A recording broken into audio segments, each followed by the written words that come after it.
E esses 12 depois, o que esses 12 fizeram? Esses 12 fizeram o quê? A igreja primitiva que a gente conheceu. E a palavra do Senhor diz: crescer na graça e no conhecimento. No Novo Testamento a gente encontra aqueles apóstolos, aquele que foi menino, aquele que foi pescador, aquele que foi rude e aquele que foi assassino de cristão, discutindo sobre adoração a anjos, sobre a imoralidade dentro da igreja, sobre heresias, sobre falsas doutrinas contra a trindade. Então, o que aconteceu com aquelas pessoas? Primeiro, eles andaram com o verbo encarnado, a sabedoria. Eles passaram 3 anos sendo ministrados. Gente, ser ministrado por Jesus deve ser tudo, né? Então, assim, eles não podiam ter um ensino melhor. Nós somos ministrados por ele também, o Espírito Santo está conosco. Mas assim, é que eu fico imaginando, né? E que privilégio. E eles depois tiveram o quê? O derramamento do Espírito Santo. Primeiro veio o quê? O conhecimento, e depois eles tiveram a unção. E aí essas pessoas fizeram o quê? O Novo Testamento todo. Com exceção dos evangelhos, os evangelhos também foram escritos pelos apóstolos, mas os evangelhos, eles são livros de relatos de Jesus. Os textos apologistas são as defesas de Jesus em relação à fé, o combate aos escribas, o combate aos fariseus. Mas dos livros, dos Atos em diante, é que a gente vê grandes textos de apologia. Eu separei aqui alguns para vocês, eu vou passar rapidinho, até porque a apostila vocês têm a oportunidade de estar lendo em casa.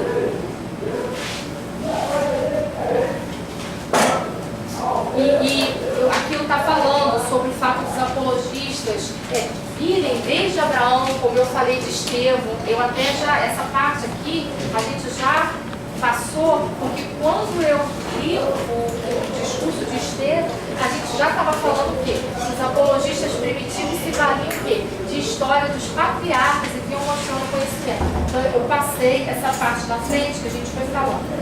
Então assim, os apóstolos, eles combatiam o quê? Vocês vão ouvir um apologista falar muito da palavra agnosticismo. O que é agnosticismo? Agnosticismo é uma filosofia, é uma parte da filosofia. Só que ela tem um sentido restrito. Ela visa dizer, atestar que nada, racionalmente, nada ligado à razão humana é suficientemente capaz de provar alguma divindade. Então isso é ser agnóstico. O agnóstico acha que o que nós cremos porque a gente sai fora da razão. Porque se a gente colocasse em prática a razão, pela própria razão humana, não há nada que possa justificar nem que Deus exista e nem que Deus não exista. Então, ou seja, o agnóstico é um chato. Mas, assim, traduzindo literalmente, ele é um chato. Porque ele diz que a gente não pode provar. Nem que a gente prove a existência de Deus e nem que o ateu não prova a existência dele. Então o agnóstico é um cara que ele vem simplesmente para polemizar a fé dos outros, mas a gente lida com ele por dentro. E na parte que eu coloquei aqui, na apostila, a gente vê aqueles homens rudes, eles combatendo o quê? Heresias. A carta aos Hebreus, por exemplo, ela é um livro que ele foi escrito diretamente, se você ler ele, claro que toda a Bíblia, ela se aplica, a Bíblia é atemporal, ela é atemporal. Qualquer passagem da Bíblia, você vai utilizá-la hoje e amanhã de uma outra forma e amanhã com uma outra visão, porque a palavra de Deus é viva.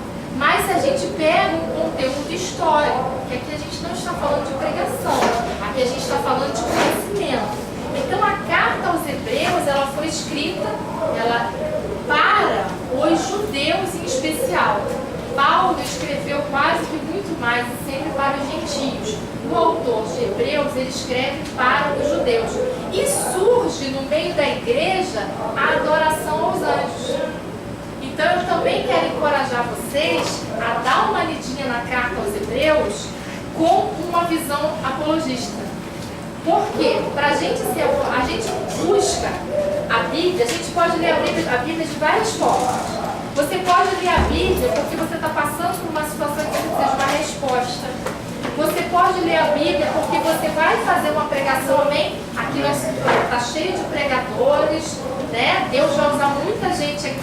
vocês vão ler a Bíblia procurando o quê? A revelação de Deus naquilo que Deus quer transmitir ao povo. Então você vai utilizar a Bíblia como pregador, buscando a palavra da pregação. Vocês vão aprender isso em teologia pastoral, a gente trata disso. A apostila só quentinha essa semana, mas eu acho que ela é de outra Bíblia. Eu não sei de que ano é. Da Cico já. Essa a gente fez essa semana agora. Eu vi, pastor, e a apostila? Ficou boa? Ele está impressa aqui. Eu falei, gente, eu nunca tinha visto. Como eu não vejo aqui segundas-feiras, eu nunca tinha visto a apostila pronta e como é que ela está. Então, assim, foi meio pegar um filhinho assim, foi muito legal. Então, mas como apologistas, e hoje vocês aqui dentro, vocês são apologistas, vocês vão pegar a carta aos Hebreus e vocês vão ver a aula que o autor de Hebreus dá em relação a combater a adoração aos anjos. Eu coloquei aqui um texto, é que a hora ela vai embora muito rápido, mas eu coloquei aqui um texto, Hebreus 1, capítulo 1, 1 ao 14.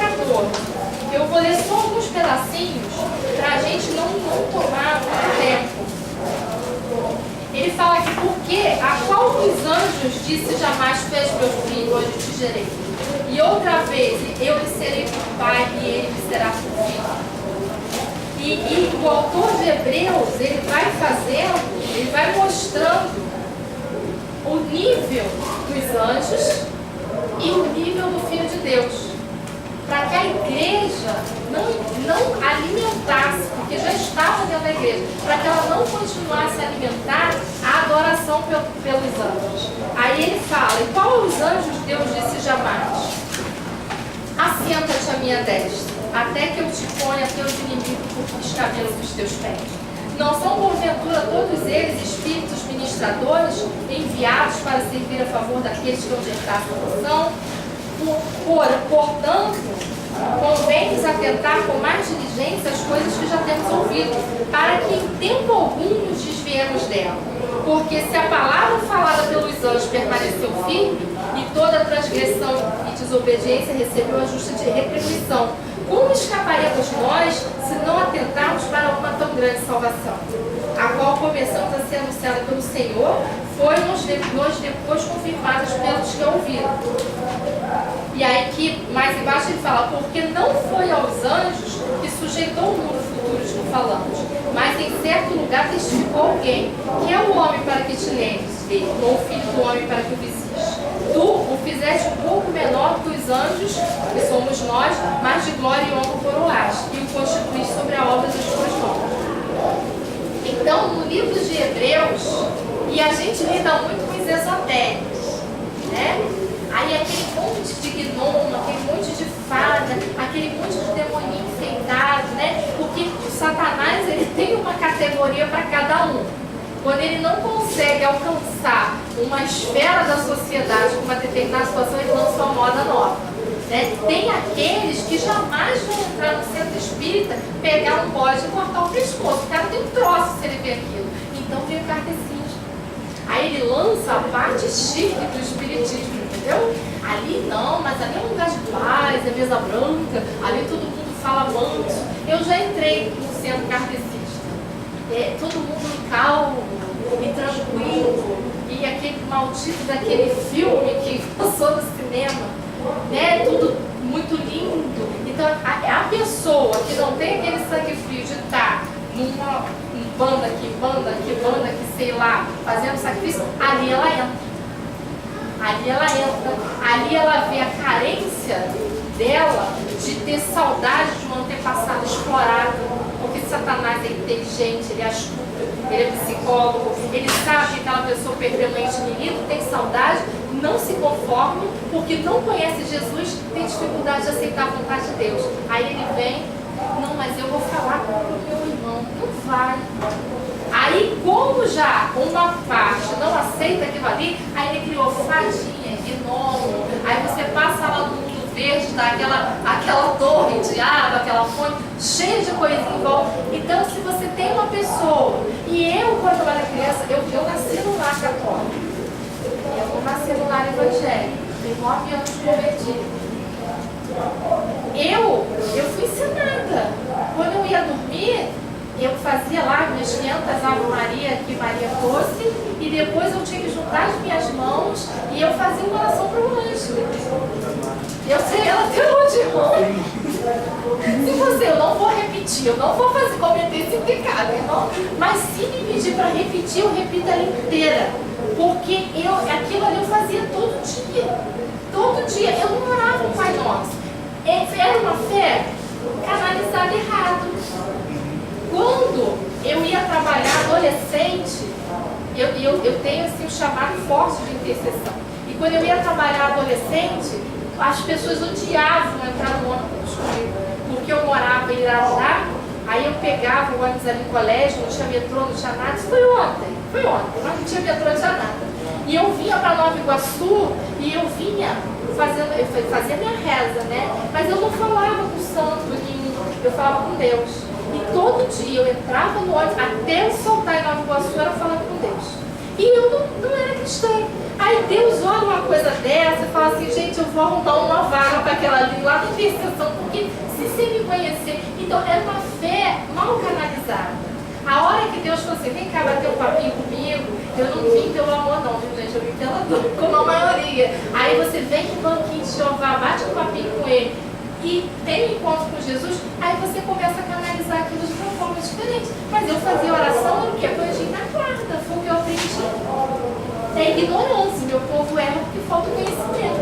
Esse texto de Hebreus é um texto, fica quietinho.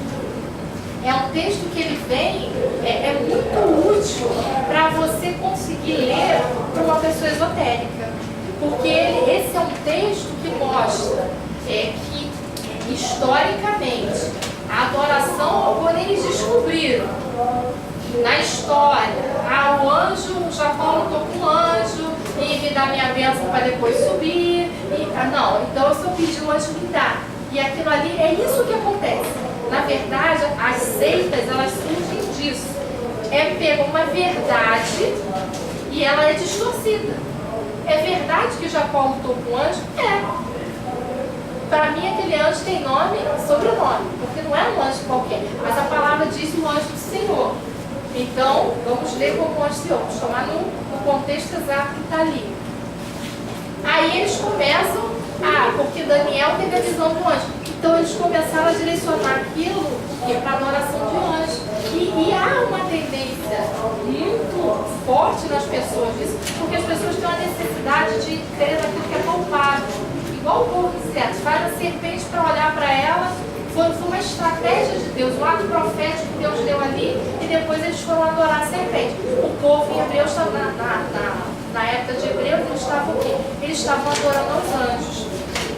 Eu tenho, né, na minha família, todo mundo católico, E assim, por enquanto, creio que, na minha família, eu falo na minha ascendência, não na minha casa, né, mas assim, a minha mãe, né, saiu da igreja, voltou lá para o Antônio, ela se batizou e depois se desviou, e as minhas irmãs também. E eu tenho uma irmã que ela me ouve muito, é a minha irmã mais velha. Eu vou até ver se eu acho esse texto aqui para a gente encerrar com ele. E essa minha irmã, se eu não achar hoje, eu vou falar desse texto no catolicismo. Então a gente vai passar por esse texto de qualquer forma a gente vai passar. Essa minha irmã, ela me ouve muito, ela é uma pessoa muito aberta. Nós somos assim, muito amigas, assim, é um laço forte. É difícil eu falar pro Marcos que eu tô com saudade, mas eu sempre falo pra ele, eu sinto tanta falta da minha irmã, é a pessoa que eu mais sinto falta. E a minha irmã, eu não aceitava ver a minha irmã fazendo oração pra Maria, ela me destruía por dentro. Porque a minha irmã, ela é uma pessoa incrível, ela é uma pessoa assim, maravilhosa. Eu falo, eu não aceito a minha irmã fazendo aquilo que é errado. E eu chamei a minha irmã e li um texto para ela. Eu queria achar esse texto aqui, ele está na parte que a gente vai falar de catolicismo, então ele está cá atrás. Eu não sei se eu vou achar. Se eu não achar, vocês me perdoam, a gente vai ler esse texto quando a gente estiver no catolicismo. E eu falei para ela, irmã, no céu não tem rainha. Tá cheio. Ai, Jesus, eu falei pra ela, irmã, no céu não tem rainha, no céu tem rei. Aí ela me olhou assim, aí eu falei assim, você está fazendo aquilo que é abominação diante de Deus. Aí ela amarrou a carinha, lá em casa, tudo que amarra a cara fácil, né, esposa? A gente já faz, é a característica das três, gente, assim, já faz logo comigo. Aí ela já ficou meio de bico assim pro lado. Aí eu peguei a palavra de Deus, então foi uma libertação da vida da minha irmã. Eu peguei e falei assim, vem aqui comigo. Aí eu li para ela esse texto que a gente vai ler quando a gente estiver falando do catolicismo. É em Jeremias. Jeremias 7,18. Jeremias 7,18. Deixa eu ver se eu abro. Se alguém conseguir achar primeiro, amém. Em Jeremias 7,18, fala sobre a rainha dos céus. É Jeremias 7,18 e Jeremias 44,25. Pode ler, por favor. Os filhos apanham a lenha, os pais acendem o fogo, e as mulheres amassam a farinha para fazerem bolos a deusa chamada Rainha dos Céus e oferecerem libações a outros deuses para me provocarem a ira. E eu li esse texto para ela. E eu expliquei para ela, falei assim, irmã, do mesmo jeito que o sincretismo entrou através, né, dos portugueses que tinham os santos, e aí veio o sincretismo da África e já se misturou os guias com os santos católicos e Ogum, Jorge, Emar, não sei quem lá. Eu falei assim, essa rainha dos céus, irmã, ela é uma deusa da época dos egípcios. E toda vez que Satanás ele quer agir no nosso meio, ele tira a glória de Deus. Satanás ele tira a glória de Deus na Páscoa, porque ele botou o maldito do coelhinho lá. A Páscoa é por dentro, mas ele sempre cria um símbolo. Ele sempre cria um símbolo. Aí no Natal ele botou o endemoniado do Papai Noel da Coca-Cola, que ainda é fofo. Até eu gosto dele, eu tiro até retrato. Porque assim, o diabo ele não faz nada que não vai te seduzir. Quem pensa que ele vem feio, aí é que a gente se quebra. Porque tudo que ele apresenta é aprazível. E eu falei assim, e veio a rainha dos céus. Eu falei, irmã, no céu não tem rainha. Deus diz nessa palavra que o povo que adorava a rainha dos céus despertava a ira dele. Porque no céu só existe rei dos reis e senhor dos senhores. Isso é uma maldição que colocaram no nosso país, levantar uma santa que foi achada, foi em Carminha. E essa santa, ela veio do sincretismo africano, ela falou, não vem. E eu lembro para ela, hoje em dia, a minha irmã, ela é incapaz de abrir a boca para fazer uma Ave Maria, ela não faz mais. Ela ainda não voltou para a igreja, não era desviada. Aí ela ainda não voltou para a casa de Deus, ela não voltou a ser evangélica. Mas ela fala para mim que ela chega na igreja, que ela ajoelha, aí ela vai lá onde tem aquele ostensório que representa o Santíssimo para eles, e ela fala assim, nunca mais, eu fiz oração para santo nenhum. Aí eu falo para ela, muito menos para Maria, né? Ela fala, não, eu não falo mais com Maria não, só falo com Jesus. Então assim, foi uma libertação. Mas para isso a gente precisa o quê? Amor e conhecimento da palavra. Né? E assim, aquilo me subia, me subia. Eu vejo aquele povo com aquele texto mariano na mão e reza 500 Ave Maria, 10.000 Santa Maria e para botar um Pai Nosso no meio da dificuldade. Eu falei, gente, o único oração que Jesus ensinou foi o Pai Nosso e o texto é mariano. Aí fica lá e repete aquilo, fazendo a penitência e não precisa de nada daquilo. Mas a gente precisa de quê? A gente precisa do conhecimento. Eu vou encerrar, porque da outra vez eu soltei aqui e eu tomei bem o tempo do pastor falou que eu ia até 8h15 e eu fui quase até 8h30. Existe uma reflexão que está em Coríntios. Eu queria deixar essa reflexão para vocês. Ela está em 1 Coríntios 13, 9 e 12. Eu vou ler ela para vocês, se vocês quiserem, vocês só anotam a referência. Por quê? Porque como eu falei aqui agora, a Bíblia, ela é viva. E você, hoje, nesse tempo que você está tendo com esses 5 aulas, eu queria que nesse tempo vocês lessem as Escrituras e pedissem a Deus esse discernimento. Deus, me dá uma visão apologética na tua palavra. Faz essa experiência com o Senhor. Vocês vão ver quantos textos que não tinham aberto nesse prisma, nessa visão de defesa da fé, vocês vão encontrar a defesa da fé. Porque existem perguntas que vão surgir na vida de vocês e você vai ter vontade de cometer um homicídio triplamente qualificado, porque a pessoa está ali só para tirar a sua paciência, porque ela veio perguntar aquilo única e exclusivamente para te perturbar. Quer um exemplo? Eu vou dar. Por que Satanás você salvou? Eu adoro que me faça essa pergunta. Eu amo de paixão. Mas eu sei que a pessoa que pergunta isso, ela na verdade, ela não está querendo luz. Ela está querendo, essa pessoa ela quer um debate, ela quer um confronto com você. Porque, gente, uma pessoa me perguntar por que Satanás não foi salvo, peraí que eu vou te dar uma surra de Bíblia e depois eu te explico. Eu aprendi ontem essa de surra de Bíblia, eu adorei, achei muito legal.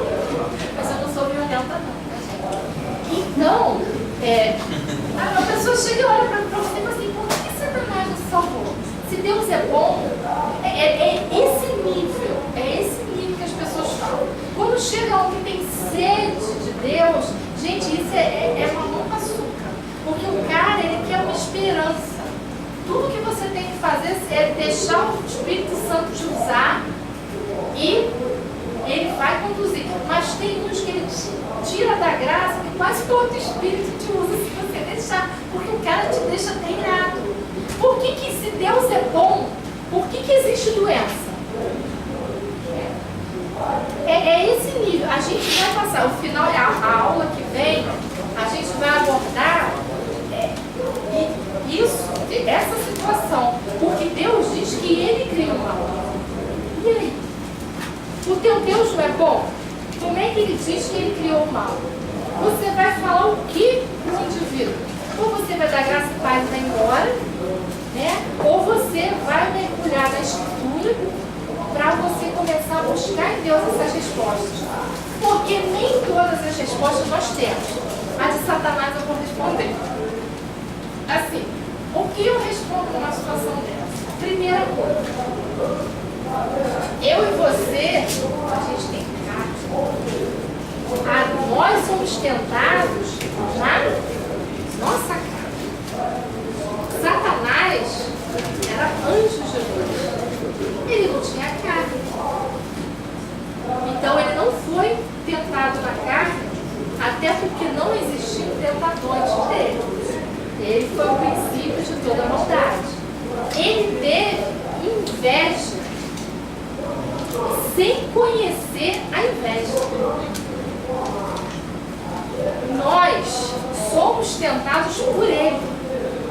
Então, e Deus, ele teve um amor tão tremendo que ele consegue nos compreender na nossa plenitude de ser tentado, porque Jesus em tudo ele foi tentado e tentou. O próprio Espírito Santo conduziu Jesus ao deserto para ser tentado. Por quê? Porque ele hoje é nosso advogado por causa dessas coisas que ele passou. Pai, eu sei que ele sabe. Ele sabe o que é ser tentado em tudo. Na dor, na fome, para desistir, para voltar atrás. Então ele é o nosso mediador, porque ele foi tentado. Mas quem tentou Satanás? Quem foi que tentou o endemoniado no capeta para ele fazer o que ele fez? Que tentação ele tinha? Que necessidade ele tinha? E que arrependimento ele teve? Me mostra alguma passagem na Bíblia que fala para mim que Satanás se arrependeu, porque eu vi. Se ele tivesse se arrependido, a gente estava na bênção, porque ele não estava enchendo a paciência da gente, perturbando. Todo dia uma guerra, todo dia a gente tem uma luta. Tem dia que ela é mais branda, tem dia que ele vai perturbar o outro e deixa a gente mais sossegado, mas a gente passa por luta todo dia. Então Satanás não foi perdoado, primeiro, porque ele não tem, ele é injustificável. Ele é injustificável porque ele E ele nunca se arrependeu. E a prova de que ele nunca se arrependeu é que ele está aí até hoje fazendo desordem, até Jesus voltar. Amém? E eu vou deixar essa reflexão de Corinto. Ele rejeitou o Espírito de Deus. Totalmente. Ele quis fazer que nós fizéssemos a mesma coisa. Como rejeição, ele ficou vazio, não é isso? Porque os filhos não saem. E quando o Espírito sai, Isso. o mal é a ausência de Deus. O mal é a ausência de Deus. A definição de mal é isso, a ausência de Deus. E o que acontece? O que ele tentou fazer? Coroa da criação, lindão, Adão lindão, Eva lindona, porque tudo que Deus faz é bom, ele olhou e disse que era bom. Então eu creio que era tudo, que os dois eram lindos, né? E andando lá, ele chega e ele desperta em Eva aquilo que ele sentiu. Ele não só ofereceu para Eva uma maçã, um pecado, ele quis que Eva desejasse ser igual a Deus, o que ele desejou. Ele desejou ser igual a Deus, então ele pega a coroa da criação e faz com que ela deseje ser igual a Deus, para mostrar para Deus não vale a pena, não é. Só que ele não teve quem induzisse, e ela foi induzida, né? Ainda que ela pudesse ter feito 500 coisas, mas se ela não fez, a gente está aqui, vamos liquidar a fatura dela, porque eu creio que ela foi perdoada. E a gente teve uma sorte que ele é muito burro. Porque justamente a árvore da vida eterna estava ali. Se ela fosse tocada, acabou a criação. Se ela come. Mas assim, tá, há vontade permissiva de Deus. Deus não quis paz. Deus sabia o tempo todo que aquilo ali aconteceria, mas Deus ele quer a nossa obediência com voluntariedade. Vou deixar esse versículo de reflexão porque nós nunca saberemos tudo. Porque nesse tempo em que nós vivemos, não nos é possível saber. Hoje, nós vemos em parte. O dia que o Senhor voltar, ou quando chegar a nossa hora de ir, que ainda demora bastante. Não a volta dele, a nossa ida tem isso. Se ele voltar, está na benção. Mas eu não quero ir antes disso, entendeu? E Coríntios diz assim: porque em parte conhecemos, em parte profetizamos. Mas quando vier o que é perfeito, então o que em parte será aniquilado. Quando eu era menino, falava como menino, sentia como menino, discorria como menino. Mas logo que cheguei a ser homem, acabei com as coisas de menino. Porque agora vemos por espelho, em enigma, mas então veremos face a face. Agora conheço em parte, mas então conhecerei como também sou conhecido. Nem todas as verdades nós teremos para responder, porque hoje nós vemos em parte. Então que a gente também possa ter essa reflexão no nosso coração. Nem tudo nos vai ser revelado pelo Senhor. Deus ele faz do jeito que ele quer, na hora que ele quer, revela quem ele quer, porque a vontade dele é soberana. Então que a gente possa entender que a gente, por enquanto, vem paz. No dia que a gente receber aquele que é perfeito, aí a gente vai conhecer como todo. Amém? A oferta